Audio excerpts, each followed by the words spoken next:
Hello everyone. आज हम जिस एनीमे को एक्सप्लेन करने वाले हैं उसका नाम है व्हेन दे क्राई। ये एनीमे 2006 में रिलीज हुई। इनके डायरेक्टर और राइटर है तोशिफुमी कावाशी।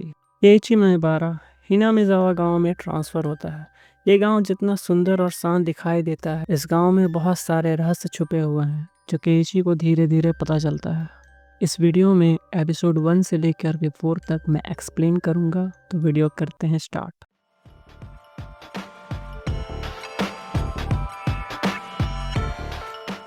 केइची अपने स्कूल से घर की ओर निकलता है। फिर उसके बाद वो रेने से मिलता है। फिर थोड़ी देर बाद वो चलते हैं। इसके बाद उन्हें मियोन भी मिल जाती है। फिर उसके बाद वो स्कूल पहुंचते हैं।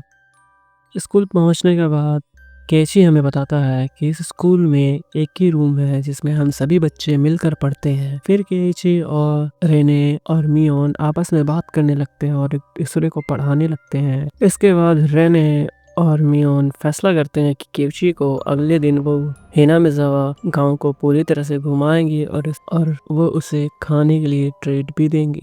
सीन शिफ्ट होता है और अगले दिन रेने, केइची और मियोन साथ में घूमने के लिए फोर्दा टेम्पल आए हुए थे। इसके बाद वो घूमने के बाद एक जगह बैठ के खाने की तैयारी करने लगते हैं और नेक्स्ट वीक एक फेस्टिवल के बारे में बात करने लगते हैं। फिर तभी शातको एंड्रिका आते हैं और उन्हें यहाँ पे खाने के लिए मना करते हैं। फिर वो दोनों मिलकर ज्वाइन करते हैं और साथ में खाते हैं और फन करते हैं। फिर इसके बाद हमें शाम होते हुए दिखाया जाता है। मियोन अपने काम के लिए निकल जाती है और रेने केइची से पूछती है, क्या तुम्हें मजा आया? केइची हाँ में जवाब देता है। फिर वो कहती है, केइची बताता है कि मैं घर में बोर ही होता हूँ अकेले। फिर रेने कहती है, क्या तुम एक इंटरेस्टिंग जगह पे चलोगे मेरे साथ? केइची हाँ में जवाब देता है। फिर वो निकल जाते हैं। रेने केइची को गार्बेज डंप एरिया में लेकर के जाती है। केइची ये देखकर थोड़ा सा हैरान होता है। फिर बोलता है, तुम मुझे यहाँ पे क्यों लाई हो? ये तो कचरा फेंकने वाली जगह है। रेने बताती है कि ये दूसरों के लिए कचरे फेंकने वाली जगह है, लेकिन कभी कभी मुझे यहाँ पे काफी इंटरेस्टिंग चीज मिल जाती है। मैं चलिए अपने लिए कुछ इंटरेस्टिंग चीज ढूंढने के लिए, तुम यहाँ पे रुक सकते हो तो रुको। ये क्या कह रेने चली जाती है। केइची आराम करने के लिए थोड़ी देर लेटता है। तभी एक लड़का आकर के उसकी फोटो खींचने लगता है। वो देख के हैरान हो जाता है और अचानक से उठता है। थोड़ी देर बात करने के बाद केइची को वो अपना नाम बताता है, जो उसका नाम तोमे होता है। वो एक फ्रीलांसर फोटोग्राफर है जो यहाँ पे हिनामिजावा में कुछ फोटोज को खींच कर फेस्टिवल में जीतना चाहता है। केइची थोड़ा सा गुस्सा होता है उसके ऊपर, क्योंकि वो उसकी फोटो लेने से पहले उसके बारे में पूछता नहीं है। फिर वो कहता है कि मैं ज्यादातर चिड़ियों के ही फोटोज खींचता हूँ, लेकिन मैंने सब अचानक में ही खींचा, तो मुझे माफ कर देना। तभी रेने पीछे से आवाज देती है कि मुझे बस थोड़ा सा समय लगेगा, मैंने ढूंढ लिया है। फिर इसके बाद फोटोग्राफर उससे पूछता है कि वो वहाँ पे क्या ढूंढ रही है। तभी कैसे वो कहता है कि मुझे लगता है कि वो पिछले महीने जिस लाश को काट कर छुपाई है उसे ही ढूंढ रही है। ये बात सुनकर वो थोड़ा सा शॉक होता है और फिर फोटोग्राफर थोड़े से शांत होकर के बोलता है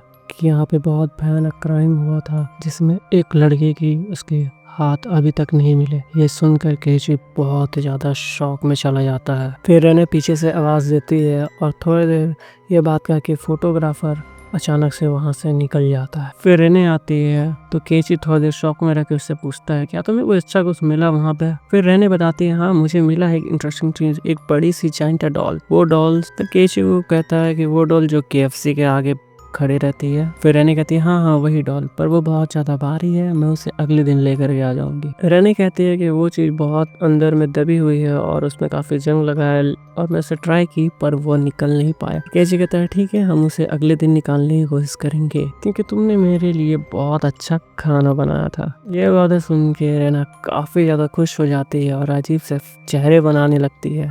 फिर केइची रेने से पूछता है, क्या यहाँ पे गार्बेज डंप में कुछ बहुत बुरा हुआ था? फिर रेने बताते हैं कि यहाँ पे एक डैम बनाया जा रहा था। फिर केइची पूछता है, क्या कुछ कंस्ट्रक्शन एरिया में कुछ हादसा हुआ था? रेने साफ इनकार कर देती है कि मुझे कुछ नहीं पता। फिर रेने कहती है, मैं तो पिछले साल यहाँ पे आई हूँ तो मुझे ज्यादा कुछ जानकारी नहीं है। केइची को ये भी थोड़ा सा शॉकिंग लगता है और पूछता है, तुम भी तो ट्रांसफर स्टूडेंट हो? हाँ वो हाँ में जवाब देती है। केइची बोलता है, मुझे लगा कि तुम यहाँ पे पैदा हुए थे, लेकिन नहीं मैं ट्रांसफर हुई हूँ यहाँ पे। वो ज्यादा कुछ नहीं बताती है केइची को। और उसके बाद सीन शिफ्ट होता है अगले दिन स्कूल पे। स्कूल के बाद ये लोग एक क्लब बनाते हैं और क्लब में केइची भी ज्वाइन होता है। फिर उसके बाद ये लोग गेम्स खेलते हैं, कार्ड गेम्स, जिसमें केची बार बार हारे जा रहा था। फिर उसके बाद केची को पता चलता है कि ये लोग कार्ड के ऊपर कुछ मार्क्स लगा करके रखे हैं, जिसके कारण इन्हें पता चल जा रहा है। थोड़ी सी चीटिंग करता है केची, फिर भी केची इतनी मेहनत करता है, फिर भी हार जाता है। तभी मियोन उसके ऊपर मार्कर से पेंटिंग कर देती है। अब वो काफी फनी रकून की तरह दिखता है। फिर केची मियोन से भी पूछता है कंस्ट्रक्शन एरिया में कुछ बुरा हुआ था। फिर मियोन बताती है हाँ कुछ बुरा हुआ था।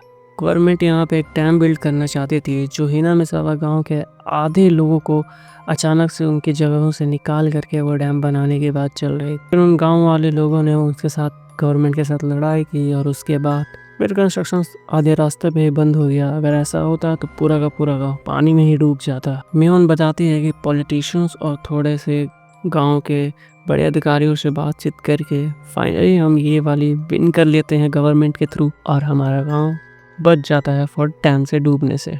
फिर केची पूछता है क्या कुछ और इसके अलावा कुछ और हुआ था, लाइक कुछ लड़ाई झगड़ा या किसी का मर्डर। मियोन कहती है नहीं ऐसा कुछ भी नहीं हुआ था। केची थोड़ा सा शॉक होता है और ठीक कहता है, और फिर मियोन चली जाती है और केची से कहती है कि तुम ये मारकर अपने मुंह से नहीं हटाओगे जब तक तुम घर ना पहुंच जाओ। फिर केची कहता है ठीक है मैं ऐसा ही करूंगा, इसे ऐसे ही छोड़ दूंगा मैं। फिर हमें सीन शिफ्ट होता है और हमें डंपस्टर वाला एरिया दिखाया जाता है, जिसमें रेने अकेले ही उस डॉल को निकालने की कोशिश करती है। एंड तभी वहाँ पे केची आ जाता है। फिर केची मजाक में कहता है मुझे पता चला है कि किसी को मेरी मदद चाहिए, मुझे लगता है एक विक्टिम है जिसे मुझे मदद चाहिए, मैं उसकी मदद करने के लिए आया हूँ। रेने कहती है यहाँ पे तो कोई ऐसा नहीं है, मुझे उस कैंटर डॉल को बाहर निकालना है, कहाँ है वो। फिर रेने थोड़ा सा शांत होती है और कहती है हाँ। फिर केची उस डॉल को देखता है जो काफी अंदर में होती है। फिर उसे थोड़ा सा समझ में नहीं आता इसे निकालने कैसे। तभी रेने कहती है मेरे पास एक चीज है जिससे हम निकाल सकते हैं। फिर वो चली जाती है उस चीज को लाने के लिए। फिर केची थोड़ा सा साइड में जाता है और उसे एक न्यूज़पेपर मिलता है और बहुत सारे बुक्स, तो उसमें से उठाकर पढ़ने लगता है। तभी उसे अचानक से पता चलता है कि हिनामिसावा में पक्का कुछ ना कुछ बुरा हुआ था, क्योंकि एक वर्कर्स की पूरी बॉडी को टुकड़ों करके हिला दिया गया था और उसके एक हाथ मिसिंग था। ये काफी शॉकिंग था और उसको वो कुछ कुल्हाड़ी से काट करके टोटल 6 पीसेस में किया था, और आज तक वो मर्डर कभी मिला ही नहीं। केची को थोड़ा अजीब लगता है क्योंकि ये बात करने पे सभी उसे ना कह रही थी कि ऐसा कुछ हुआ ही नहीं है, बट न्यूज़पेपर में ऐसा तो साफ दिख रहा था, ये लोग क्या छुपा रहे हैं। अभी अचानक से पीछे से एक आवाज आती है और जब केची पीछे मुड़ के दिखता है तब रेने मर्सेटी लेके उसकी तरफ बढ़ रही होती है, और ये काफी शॉकिंग होता है और वो डर के देख के काफी कस के चिल्लाता है और धड़ाम से नीचे गिर जाता है। फिर रेने पूछती क्या तुम ठीक हो। फिर केची जवाब देता है कि तुमने मुझे डरा दिया इसलिए मैं डर के मारे गिर गया। केची कहता है कि हाँ ये काफी ज्यादा बड़ा है, इससे हम निकाल सकते हैं, लेकिन यहाँ पे काफी अंधेरा हो चुका है, तो क्यों ना हम ये वाला काम कल ट्राई करें। रेने थोड़ी सी अपसेट हो जाती है लेकिन वो मान जाती है। फिर अगले दिन हमें स्कूल दिखाया जाता है, जिसमें मियोन केची को वातानागास के फेस्टिवल के बारे में बताती है, जो अगले हफ्ते ही होने वाला है। फेस्टिवल के बारे में बहुत कुछ बताते हैं और बहुत ज्यादा एंजॉयमेंट के लिए बात करते हैं। फिर उसके बाद सीन शिफ्ट होता है और ये घर जा रहे हैं। तभी इन्हें रास्ते में वो फोटोग्राफर मिलता है और वो उन्हें बताता है कि वाह तुम तो बहुत लकी हो केची, तुम्हारे साथ तो 2 लड़कियां घूम रही हैं। फिर मियोन उससे पूछती है क्या तुम वातानागाशी फेस्टिवल के लिए यहाँ पे रुके हुए हो, तब मुझे फेस्टिवल में कुछ अच्छे फोटो मिल जाएंगे, पर मैं उसके बाद जा करके अपने न्यूयॉर्क में इसे दे दूंगा। फिर रेने कहती है काश तुम्हें इस बार फेस्टिवल में अच्छे फोटो मिल जाए जिससे तुम्हें उस फोटो से कुछ प्राइज भी मिले। फिर वो हंसते हंसते फिर वहां से निकल जाता है। फिर हमें कुछ दिन बाद का सीन दिखाया जाता है। फेस्टिवल के दिन सब कुछ सही चल रहा है, सबने अच्छे ड्रेस पहनी हुई है। अमेरिका को दिखाया जाता है जो बहुत ही ज्यादा ड्रेस में क्यूट लग रही थी, सब उसकी तारीफ कर रहे थे। फिर उसके बाद वो लोग खाने का कॉम्पिटिशन में हिस्सा लेते हैं। फिर वो आइसक्रीम खाने का बाद ब्रेन फ्रीज, फिर वो कॉटन कैंडी खाते हैं एंड मैनी मोर थिंग्स जो करते हैं। उसके बाद रात हो जाता है। उसके बाद हमें फेस्टिवल का मेन थीम दिखाया जाता है जिसमें रिका परफॉर्म कर रही होती है। फिर उसके बाद सभी लोग कॉटन के छोटे छोटे टुकड़े बनाकर नदी में दहा देते हैं। रेने कहती है कि वो कॉटन जो है वो सभी हमारे बुरी आदतों और बुरे हैबिट्स को अपने अंदर सोख लेता है और फिर हम उसे दहा देते हैं। फिर इसके बाद जब केची वापस आ रहा था तब उसे रेने गायब हो जाती है। फिर उधर ढूंढता है, तब उसे मिस्टर तेकाची और वो फोटोग्राफर दिखता है जो एक लड़की के साथ होता है। फिर वो लड़की केची से पूछती है क्या तुमने फेस्टिवल को एंजॉय किया। केची थोड़ा सा शॉक होता है और उसे हाँ में जवाब देता है। केची सोचता है आखिर में ये लड़की है कौन। फिर वो लड़की पूछती है क्या तुम्हें कॉटन को दहाने के बाद तुम्हें हल्का लग रहा है? तो फिर उसके बाद वो कुछ कहता है, हाँ मुझे ऐसा लग तो रहा है। फिर केइची से वो फोटोग्राफर कुछ के बारे में पूछता है, यहाँ पे पहले हुई बातचीत के बारे में। फिर वो बताता है कि केइची के डैम में हुए डैम वाले हादसे के बारे में बात करता है। फिर यहाँ के लोग उसी के बाद से यहाँ पे कॉटन राफ्टिंग फेस्टिवल या फिर वो लोग वाटानागाश के फेस्टिवल में हिस्सा लेने लगे। ये सब चीजें फोटोग्राफर बताता है, जो कंस्ट्रक्शन में हुए जाने वाली चीजें और फेस्टिवल के से जुड़ा हुआ है। फोटोग्राफर बताता है कि हिनामिजावा में जो डैम के कारण जो प्रोटेस्ट हुए थे उसमें काफी लोगों को पैसा घूस के लाना पड़ा और पॉलिटिशियन के साथ भी शामिल थे, जिस कारण वो लोग जीत जाते हैं। पर तभी फिर केइची पूछता है कि उन मर्डर्स के बारे में क्या, मर्डर्स जिनमें एक आदमी को 6 टुकड़े कर दिए गए थे, इसके बारे में फोटोग्राफर से पूछता है। फोटोग्राफर हमें जवाब फिर वो लोग बताते हैं कि 4 साल पहले भी कुछ ऐसा ही हुआ था हादसा, सेम टू सेम फेस्टिवल के दिन, जहाँ पे एक जान का मर्डर होता है और एक गायब हो जाता है किसी श्राप के कारण, जो कोई कर्स ऑफ हो या शेरों का श्राप। कॉटन राफ्टिंग फेस्टिवल या हिनामिजावा या वाताशिगावा फेस्टिवल के अंदर वो बताता है कि एक जान जरूर हर साल कोई ना कोई एक मरता है और एक जान कोई गायब हो जाता है। जो यहाँ पे कंस्ट्रक्शन के जो मेन चीफ थे, फेस्टिवल के दिन ही उनकी नदी में लाश मिली और उनकी वाइफ गायब हो गई।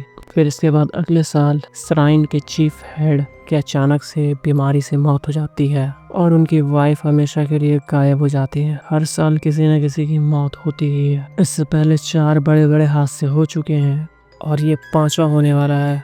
इस साल ये 5वां साल है और इस साल भी जरूर कुछ ना कुछ होगा, हमें ऐसा पता चलता है। सीन शिफ्ट होता है और हमें स्कूल को दिखाया जाता है। केइची पीछे सारी बातों को याद करता है और सोचता है। फिर उसके बाद हमें दिखाया जाता है कि मियोन एक गेम खेल रही होती है जिसमें उसे कुछ ढूंढना पड़ता है कि मर्डर्स किसने किया है। इसमें वो बताती है कि रिका ने मर्डर किया है पॉइजन के थ्रू नर्सेज ऑफिस में, और ये सब बहुत सारे गेम्स को खेलते हैं। इसके बाद सीन शिफ्ट होता है। फिर थोड़ी देर बाद केइची को वॉशरूम जाना होता है। फिर तभी वॉशरूम जाना, तभी अचानक से केइची को एक आदमी मिलने आता है जो उससे कहता है कि मैं थोड़ा सा काम कर रहा हूँ, मुझे किसी के बारे में सस्पेक्ट के बारे में पता चला है। वो एक पुलिस वाला होता है जो हिनामिजावा में रहता है और वो उस फोटोग्राफर के फोटोज को दिखा करके कुछ बताता है कि वो तोमिताकी का फोटोज दिखाता है। केइची कहता है, हाँ मैं उस लड़की को भी जानता हूँ पर मैं उसका नाम नहीं जानता। फिर पुलिस ऑफिसर कहता है, क्या तुमने कुछ अजीबोगरीब उनके बारे में जाना या देखा? वो कहता है कि मुझे सब चीज जानना है उनके बारे में, जो भी तुम उनके बारे में जानते हो मुझे बताओ। केइची पूछता है, क्या उन्हें कुछ हो गया है क्या? पुलिस ऑफिसर कहता है कि हाँ, वो लड़का मर चुका है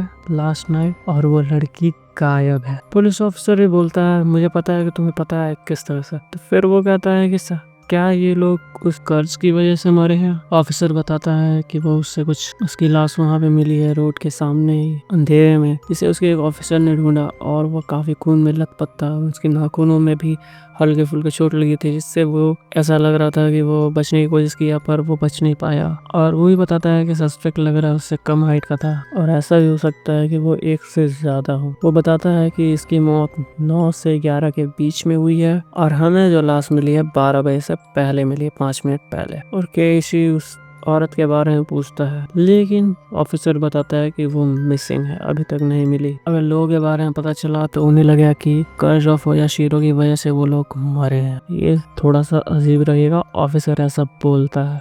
ऐसा लगता है कि वो, क्योंकि ये फोटो खींच रहा था इसलिए वो गुस्सा हो गया और इन दोनों को मार दिया, ऐसा कुछ ये पुलिस वाला कहता है। मजाक कर रहा भाई, क्या बोल रहा? और हमें इस ऑफिसर का नाम पता चलता है जो कुराउदो ओशियो होता है और ये केइची को अपना नंबर भी देता है कि अगर कुछ भी गड़बड़ हो तो मुझे कॉल करना। लड़कियां देख के बहुत ही ज्यादा हैरान होती है और उस ऑफिसर के बारे में बात करने लगती। इसके बाद मियोन अचानक से याद आता है कि उसे अपने अंकल के साथ कुछ काम करना था, इसलिए वो बीच में छोड़ के जाने के लिए कहती है और चली जाती है। फिर उसके बाद ये सारी लड़कियां उस गेम को कैंसिल करके अपने घर की ओर निकल जाती हैं। फिर केइचो अचानक से कार्ड पे सातोशी नाम का लड़का लिखा हुआ आता है, जो केइची देख के थोड़ा सा हैरान होता है और रेना से पूछता है कि ये सातोशी कौन है। फिर रेना से केइची पूछता है, क्या तुम्हें पता है कि कुछ लड़के जो यहाँ से ट्रांसफर हो गए कहीं और चले गए? रेना हमें जवाब देती है, हाँ, क्या तुम्हें पता है सातोशी के बारे में? फिर रेना काफी शॉक हो जाती है, अजीब सा तेज बनाती है और वो कहती है कि मैं किसी सातोशी को नहीं जानती। वो कहती है मेरे आने से पहले ही शायद वो यहाँ से ट्रांसफर हो गया होगा। कहती इसी रीजन से शायद मैं उससे कभी मिल भी नहीं पाई और ना बात कर पाई। फिर वो दोनों घर जाने लगते हैं।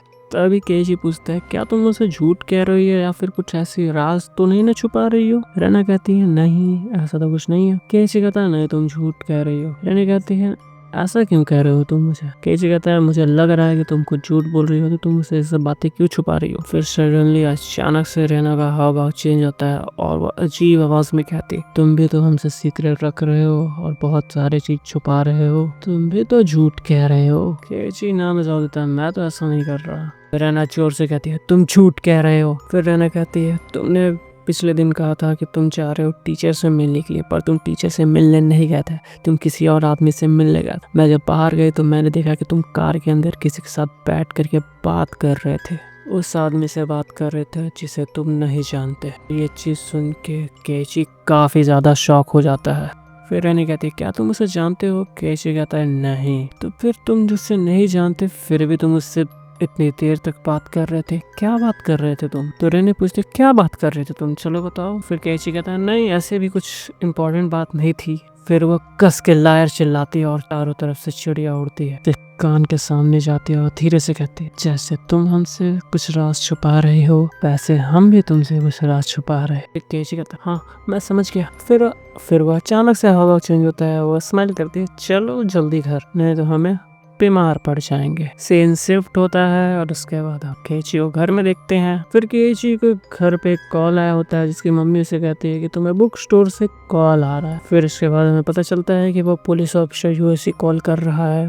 फिर उसके बाद केसी उसे पूछता है क्या तुम्हें विलेज के डीमंस के बारे में कुछ पता है। फिर वो ऑफिसर उसे बताता है कि बहुत समय पहले विलेज के डीमंस के बारे में उड़ते हुए अफवाह आई थी जो आदमियों या इंसानों को खाते हैं, ऐसे ही कुछ कह रहे थे। वो कहते हैं ये सब पुरानी कहानियों की तरह जैसे कि वो इंसानों को किडनैप करके खाते हैं। फिर केची बताता है कि रेना और मियोन इस डीमंस के बारे में बात कर रहे थे। फिर उसके बाद पुलिस ऑफिसर उस फर्स्ट मर्डर के बारे में बताता है, मर्डर जो हुआ था उस आदमी के कई सारे टुकड़े वाले। फिर वो कहता है कि वही मर्डर जिसमें 6 लोगों का मर्डर हुआ था जिसमें से एक सस्पेक्ट भाग गया था। फिर कहता है हाँ अगर ऐसा हो कि वो भागा ही ना हो, उसे वो डीमन उठा लेके चला गया हो तो। उसके बाद सेकेंड ईयर में बताता है कि उस कंस्ट्रक्शन वाले एरिया में जो हस्बैंड मरा था और उसकी वाइफ गायब हो गई थी, हाँ ये सही था। फिर उसके बाद वो ऑफिसर वही सब मर्डर्स के बारे में बात करता है जो पिछले 4 साल में हुई है। एक का किडनैप हो जाता है और एक कम मर्डर हो जाता है। फिर उसके बाद केची इससे पिछले साल वाले मर्डर के बारे में बात करता है जो एक हाउसवाइफ का मर्डर हो गया था और वो पूछता है क्या कोई मिसिंग था। फिर उसके बाद वो बताता है कि एक लड़का वहाँ से मिसिंग भी था। फिर पुलिस वाला वो उस लड़के का नाम बताता है जो सातोशी होता है और केची काफी शॉक में हो जाता है। वो ये भी बताता है कि वो लड़का तुम्हारे स्कूल में ही पढ़ता था। फिर तभी अचानक से केची के पापा उसका डोर खटखटाने लगते हैं। तभी वो पुलिस से बोलता है कि प्लीज आप कॉल कट कर दीजिए, मैं थोड़ा देर। फिर वो उसे कॉल को कट कर देता है। फिर डैड अचानक से उसे तो चाय लेकर के आते हैं जो केसी देख के काफी शॉक हो जाता है और उसके पापा कहते हैं मैंने थोड़ी देर पहले अभी रेने को ऊपर जाते हुए देखा था। केसी को काफी अजीब लगता है, रेना यहाँ पे आई थी। डैड कहते हैं कि मैंने रेना को सीढ़िया पे जाते हुए देखा था इसलिए मैं यहाँ पे चाय लेकर के आया। फिर केसी गेट को बंद करता है और जाके अंदर से बंद कर लेता है और केसी को लगता है कि रेना ने उसकी सारी की सारी बातों को सुन लिया है जो योशी से बात कर रहा था। फिर हमें थोड़ी देर बाद रेना को दिखाया जाता है जो केसी के घर के बाहर खड़ी हुई है। सुबह होते ही और केची उठता है और पीछे हुई पिछली सभी बातों को वो सोचता है और थोड़ा सा उदास हो जाता है। तभी उसकी माँ उसे आवाज लगाती है कि चलो स्कूल के जाना, पर केची उसने मना कर देता है क्योंकि उसकी तबीयत कुछ ठीक नहीं लग रही। फिर इसके बाद सीन शिफ्ट होता है और हम केची को डॉक्टर पास देखते हैं। वो जाता है, फिर वो डॉक्टर के पास से बाहर आता है और थोड़ी देर बैठता है तो वहाँ पे जितने भी लेडीज होती हैं वो फोटोग्राफर उस लेडी के बारे में बात कर रही होती है। इसी दौरान हमें उस लेडी का नाम भी पता चलता है और हमें उस लड़की का नाम टाकुनो पता चलता है। वे बात कर रही होती है क्या उसे कोई डीमन वूमन पजेस कर लिया या उसके साथ क्या हादसा हुआ। इसके बाद केसी जब घर जा रहा है तब उसे वो इंस्पेक्टर याहोशी मिलता है और वो दोनों एक रेस्टोरेंट में बैठ के बात कर रहे थे। यहाँ पे हमें पता चलता है कि याहोशी को केची के सारे फीमेल्स फ्रेंड पे शक है या उनसे पिछली हुई बातों के बारे में बताता है। फिर वो यहाँ पे सातोशी के बारे में बात करता है जो पिछले साल मिसिंग हुआ था। फिर उसके सभी आसपास के दोस्तों के बारे में इंक्वायरी करता है जो अभी फिलहाल केची के फीमेल फ्रेंड्स हैं। तभी हमें पता चलता है कि हिनामेजावा में जितने भी एक्सीडेंट या मर्डर हुआ है उनमें से किसी फैमिली के साथ कुछ ना कुछ हादसा हुआ है। हमें पता चलता है कि जो डैम बनाने के कॉन्ट्रैक्टर का जो हेड था उसकी फाइट मियोन से होती है उसके मरने से पहले, फिर इसके बाद वो मर जाता है। पिछले साल फेस्टिवल में जिन टैम प्रोजेक्ट वाले में जिन 2 कपल्स की डेथ हुई थी, उनकी बेटी सातोको है। फिर इसके बाद अगले साल प्रीस्ट और उनकी वाइफ की भी डेथ होती है और उनकी बेटी रीका है। इसके बाद हमें पता चलता है कि पिछले साल सातोको को उसके आंट और अंकल ने अपने पास घर में रखा था।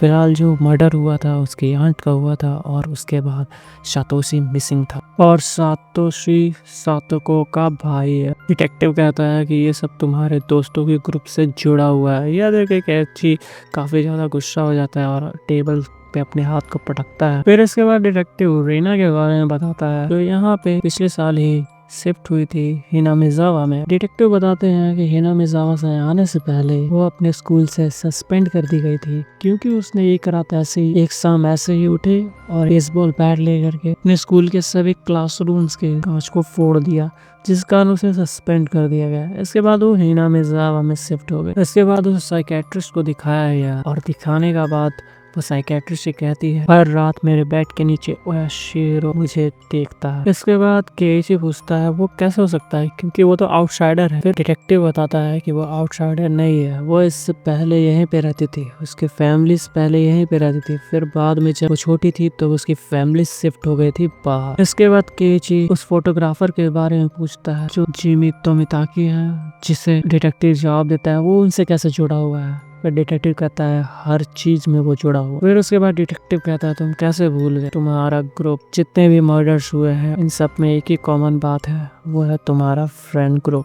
फिर इसके बाद केइची पूछता है डिटेक्टिव से कि तुम मुझे क्यों बता रहे। तो डिटेक्टिव कहता है क्योंकि अब जो खतरे में है वो हो तुम। इसके बाद सीन शिफ्ट होता है और हम रात का समय दिखाया जाता है। जब केइची अपने घर में होता है तभी उससे रीना और साथ में मियोन भी आई होती है जो उसके लिए खाने के आइटम लेके आई होती है और रीका कहती है मैंने कुछ स्पेशल तुम्हारे लिए बनाया है जो साइड में रखा हुआ है। इसके बाद क्रीपी स्माइल के साथ मियोन उससे केइची से पूछती है तुमने लंच में क्या किया, और वो जवाब देता है कि मैं लंच बाहर किया था। इसके बाद हमें पता चलता है कि उन्हें पता है कि वो डिटेक्टिव के साथ बाहर में लंच करने गया था और यहाँ पे वो काफी ज्यादा शॉक हो जाता है और गलती से उस लंच बॉक्स को नीचे गिरा देता है।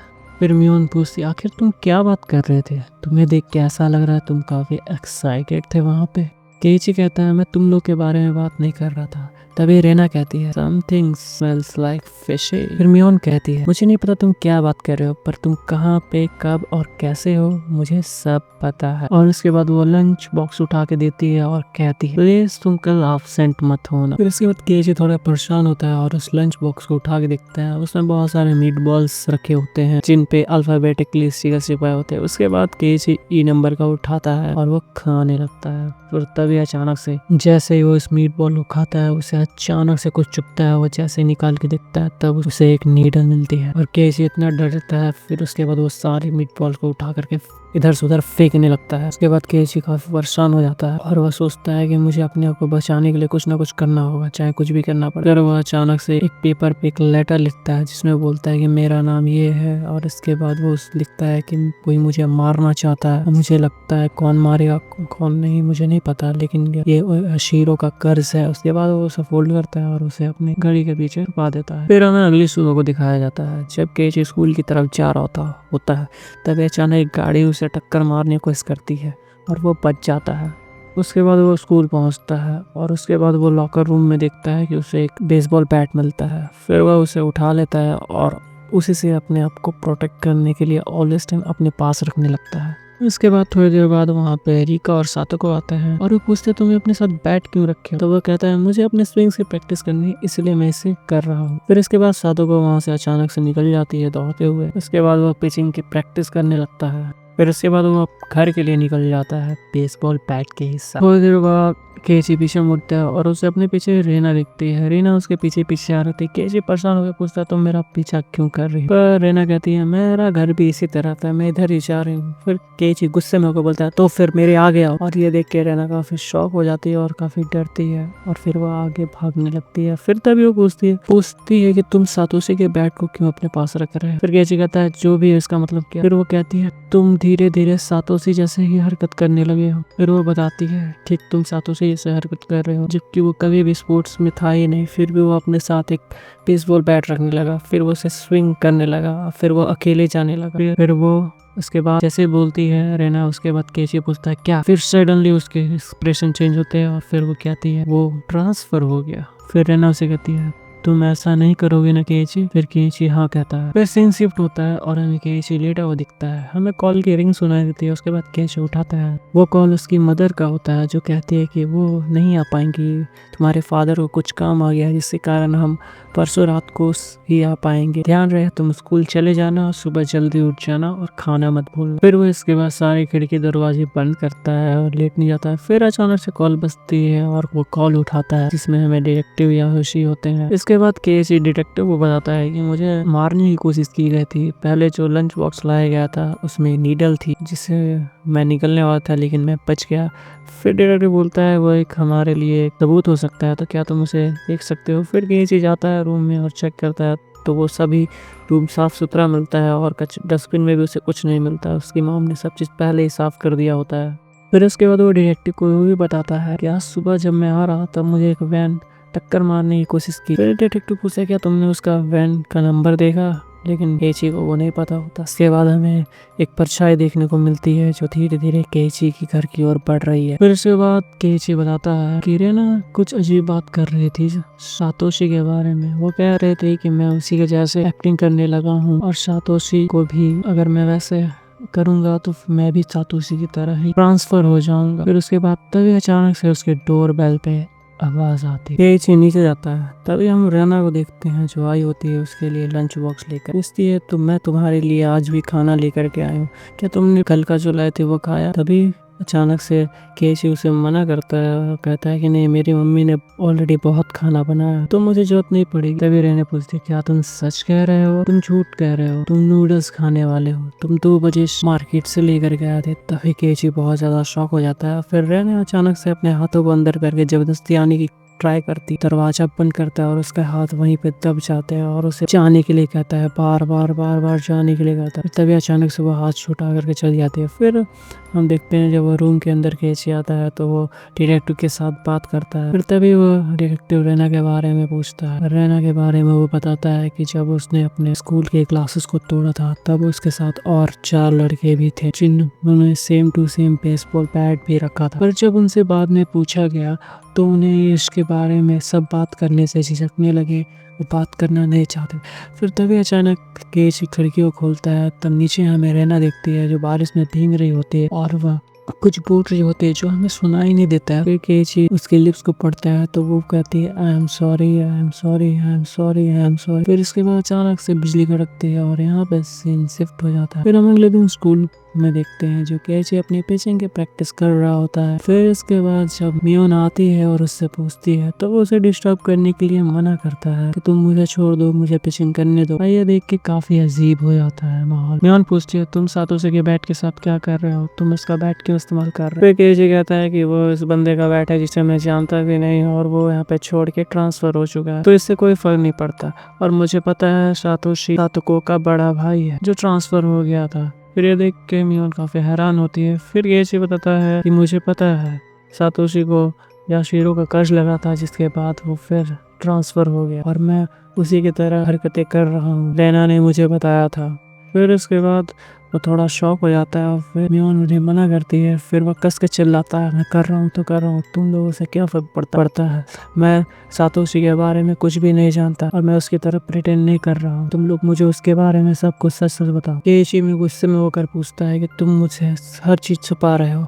याद है जब मैंने कंस्ट्रक्शन एरिया में तुम्हारे पूछा था क्या वहाँ पे क्या हुआ था डंप यार्ड में, तुम लोगों ने कहा था नहीं वहाँ पे कुछ नहीं हुआ था, जबकि वहाँ पे मर्डर हुए थे और एक आदमी को 6 टुकड़ों में मिला था। या तो तुम मुझे उस रहस्य से छुपा रही हो जो है, या तुम्हें लगता है कि मैं इन सब चीज से डर जाऊंगा। मियोन ये सब सोच के कहती है नहीं ऐसा नहीं है, पर तुम छुपा रही हो। और वो ये भी कहता है कि इससे पता चलता है कि तुम मेरे दोस्त नहीं हो। फिर इसके बाद वो कहता है हाँ मुझे पता है, तुम लोगों ने जो मुझे खाने के लिए फूड दिया था उसमें एक नीडल थी, तुम चाहते थे कि मेरा खून निकले। हाँ ये बताओ तुम में से किसने किया ऐसा, बता। फिर उसके बाद केची कहता है मुझे सब पता है कंस्ट्रक्शन एरिया के बारे में और तुम लोगों का वो। तो फिर इसके बाद मियो बहुत ही ज्यादा गुस्सा हो जाती है उस डिटेक्टिव के ऊपर और कहती है मुझे पता कि तुम्हें इसने किसने बताया। मैं उसके बार बार छोड़ रही थी क्योंकि वो इस साल रिटायर होने वाला, लेकिन अगर मुझे मौका मिलेगा तो मैं उसे पक्का मार दूंगी, ये बोलती है। और केजी बहुत ही ज्यादा शॉक हो जाता है। इसके बाद सीन शिफ्ट होता है और केजी जंगल के रास्ते से घर की ओर आ रहा होता है। फिर वो भागते हुए जाता है, पेड़ के पीछे छुप जाता है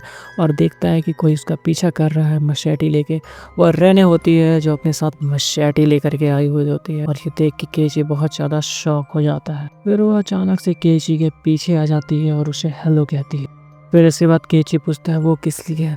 फिर अचानक से रेना जोर जोर से हंसने लगती है। इसके बाद केची और रेना में आर्ग्यू चलता है, क्या ये कर्ज है या फिर तुम लोग मिल के मार रहे हो या फिर यहाँ पे कोई मर्डर्स हो रहे हैं, क्या कोई विलेज का आदमी इसमें शामिल है। इन सभी बातों के बीच में अचानक से रेना कहती है नहीं, ये सब कर्ज के कारण हो रहा है। याद है अगर तुम्हें कोई अगर बार बार एक ही चीज को दोहरा रहा है तो इसका मतलब याशीरो का कर्ज उस पर चढ़ चुका है, याशीरो उससे करवा रहा है। जो पिछले एपिसोड में हमें रहना देखने को मिली थी जो आई एम सॉरी कह रही थी।